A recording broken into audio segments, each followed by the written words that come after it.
Hamid fabrics limited বাংলাদেশের একটি পুঁজিবাজারে তালিকাভুক্ত বস্ত্র কোম্পানি। এটি ১৯৯৫ সালে প্রতিষ্ঠিত হয় এবং ঢাকায় অবস্থিত।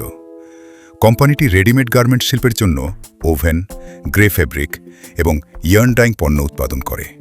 প্রধানত যুক্তরাষ্ট্র এবং ইউরোপীয় ইউনিয়নে পণ্য বিপণন করে। এটি পূর্বে সিদ্দিক ফেব্রিক্স লিমিটেড নামে পরিচিত ছিল। ২০০০ সালের মে মাসে এটি নাম পরিবর্তন করে। এই কোম্পানির সিইও হলেন আব্দুল্লাহ আল মাহমুদ। কোম্পানিতে প্রায় ১৩৩৬ জন কর্মী রয়েছে। বার্ষিক উৎপাদন ক্ষমতা প্রায় ৪৮ মিলিয়ন গজ ফ্যাব্রিক। কোম্পানির আর্থিক অবস্থা নাজুক। ২০২২-২৩ অর্থবছরে ৩৬.৯৭ কোটি টাকা লোকসান হয়েছে।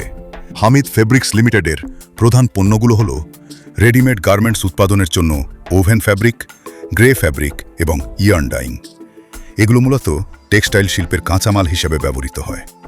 কোম্পানিটি তার পণ্যগুলো প্রধানত যুক্তরাষ্ট্র এবং ইউরোপীয় ইউনিয়নের বাজারে রপ্তানি করে।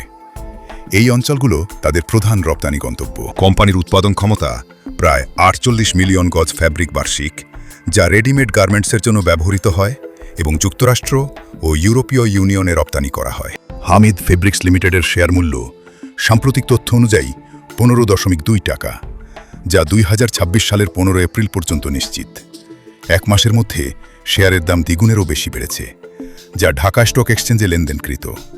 পূর্ববর্তী তথ্যে ৭.৭০ থেকে ৭.৯০ টাকার মধ্যে ছিল, কিন্তু সাম্প্রতিক সময়ে উন্নতি দেখা গেছে। বাজার মূলধন প্রায় ৫১০ মিলিয়ন থেকে ১.২৬ বিলিয়ন টাকা। শেয়ার সংখ্যা ৯১ মিলিয়নের কাছাকাছি।